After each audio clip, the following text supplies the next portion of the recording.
Assalamualaikum warahmatullahi wabarakatuh. Salam sejahtera, Om Swastiastu, Namo Buddhaya, salam kebajikan. Perkenalkan, nama saya Humaira Malo dengan NIM B2406656 kelas F02. Video ini dibuat dalam rangka memenuhi tugas mata kuliah asuhan kebidanan pada perempuan dan anak dengan kondisi rentan. Dosen pengampu Ibu Susianti, SST MK. Dengan judul Kebutuhan Khusus pada Permasalahan Geografi. Apa itu permasalahan geografi? Permasalahan geografi dalam asuhan kebidanan merujuk pada tantangan dan hambatan yang timbul akibat kondisi geografis suatu wilayah terhadap akses dan kualitas pelayanan kebidanan. Pengertian lingkungan geografi, kombinasi antara kondisi fisik, alam dan sosial atau aktivitas manusia. Contoh, iklim, topografi, penggunaan lahan, dan aktivitas ekonomi. Lingkungan ini berpengaruh besar terhadap kehidupan masyarakat. Permasalahan lingkungan geografi yang biasa terjadi yaitu 1. Perubahan iklim, 2. Kerusakan hutan dan lahan, 3. Polusi air dan udara, 4. Urbanisasi yang tidak terkendali, 5. Bencana alam atau banjir, longsor, dan kekeringan. Kebutuhan khusus dalam penanganan permasalahan. Mengapa dibutuhkan penanganan khusus? 1.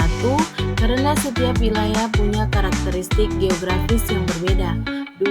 Pendekatan harus sesuai kondisi lokal atau local wisdom dan geografis.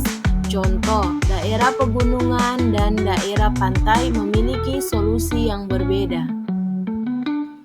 Pendekatan geografis dalam penyelesaian. 1. Pendekatan keruangan, memetakan lokasi dan sebaran masalah. 2. Pendekatan ekologi, hubungan timbal balik manusia dan lingkungan. 3. Pendekatan kewilayahan, yaitu karakteristik unik setiap wilayah.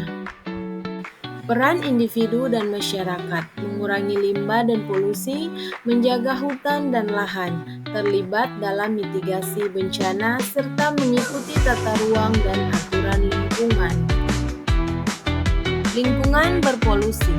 Pencemaran udara ialah bertambahnya substrat fisik atau kimia dalam lingkungan udara normal yang dapat dideteksi oleh manusia dan dapat berefek pada makhluk hidup. Untuk ibu hamil yang terpapar dalam masa kehamilan dapat mengakibatkan kecemasan berlebihan dan defektif atau kecacatan pada janin yang dikandung. Penata laksanaannya yaitu 1. Melakukan kunjungan pemeriksaan kehamilan secara teratur, 2. Memperhatikan intake nutrisi dan cairan selama hamil, 3. Memenuhi kebutuhan aktivitas dan istirahat. Hal khusus yang dapat dilakukan yaitu memelihara kebersihan udara, tanaman Sansevieria, olahraga pagi hari di udara bersih, menjaga pola makan sehat, sarankan penggunaan masker saat di lingkungan berpolusi, konseling dampak buruk polusi udara. Lingkungan dataran tinggi dan rendah. Topografi wilayah tempat tinggal sangat mempengaruhi asupan nutrisi pada masyarakat. Dataran tinggi dan dataran rendah, sumber protein hewani dan mineral yang lebih tinggi termasuk zat besi. Kejadian gondok di dataran tinggi lebih besar. Diupayakan untuk pemeriksaan yang sesuai pada daerah endemis. 3. Daerah endemis malaria. Dataran tinggi versus dataran rendah. Variasi nyamuk Anopheles lebih tinggi dan lebih rentan. Penata laksanaannya. 1. Melakukan kunjungan pemeriksaan secara teratur. 2. Memastikan asupan nutrisi yang sangat dibutuhkan ibu terpenuhi dengan baik. 3. Pemeriksaan kesehatan yang disesuaikan dengan daerah endemis, misalnya daerah endemis malaria atau kejadian gondok. 4. Berkolaborasi dengan P2 dan gizi untuk penanganan, terutama pada anemia, malaria, dan kejadian gondok. Lingkungan radiasi. Radiasi adalah perambatan energi dari suatu sumber energi atau partikel kecil dengan kecepatan tinggi atau gelombang ke lingkungan sekitarnya tanpa bantuan medium atau peralatan, misalnya perambatan panas, perambatan cahaya, dan perambatan gelombang radio. Efek dari radiasi dapat bersifat genetik yang dapat dirasakan oleh keturunan orang yang terpapar radiasi, dan radiasi dapat berefek somatik yang dapat dirasakan secara langsung oleh orang yang terpapar radiasi. Contoh, pada penderita kanker. Penata laksanaan. 1. Sarankan untuk menjaga jarak dari sumber radiasi. 2.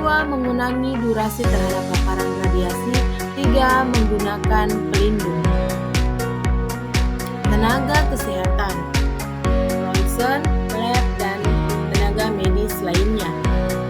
Melakukan pemeriksaan kesehatan secara berkala, melakukan konseling kemungkinan terkena paparan saat pemeriksaan, serta penggunaan APD yang baik dan tepat. Contoh kasus banjir di permukaan, drainase buruk dan hilangnya ruang terbuka hijau, kebutuhan khusus, sistem drainasi terpadu, penataan tata ruang berdasarkan kontur wilayah, serta edukasi masyarakat tentang lingkungan. Pencemaran udara dapat meningkatkan stres oksidatif selama kehamilan yang berdampak negatif pada kesehatan ibu dan janin. Stres oksidatif adalah ketidakseimbangan antara produksi radikal bebas dan kemampuan tubuh untuk mendetoksifikasi mereka yang dapat menyebabkan kerusakan sel dan jaringan. Sebagai seorang bidan di lingkungan berradiasi, edukasi yang tepat mencakup pencegahan, pemahaman radiasi, dan tindakan preventif. Edukasi ini penting bagi ibu hamil, calon ibu, dan masyarakat umum untuk memahami dampak radiasi dan bagaimana meminimalisir paparan. Bila bidan menemukan ibu hamil beresiko tinggi mengalami kecemasan akibat bencana alam, penanganan yang tepat meliputi 1. Penyuluhan dan edukasi, yaitu bidan memberikan informasi tentang ancaman bencana, langkah-langkah mitigasi, serta pentingnya kesiapsiagaan. 2. Pemantauan kesehatan. Bidan melakukan pemeriksaan fisik dan pemeriksaan janin secara rutin untuk mendeteksi dini adanya komplikasi akibat stres dan kecemasan. 3. Dukungan psikososial. Bidan memberikan dukungan emosional, mendengarkan keluhan ibu hamil, dan membantu mereka mengatasi kecemasan dengan teknik relaksasi atau dukungan keluarga. 4. Kerjasama dengan pihak terkait, yaitu bidan berkoordinasi dengan tim kesehatan, psikolog, dan pihak BPBD untuk memberikan penanganan yang komprehensif. Itulah tadi hasil presentasi dari saya. Semoga bermanfaat. Terima kasih. Assalamualaikum warahmatullahi wabarakatuh. Salam sejahtera, Om Swastiastu, Namo Buddhaya, salam kebajikan.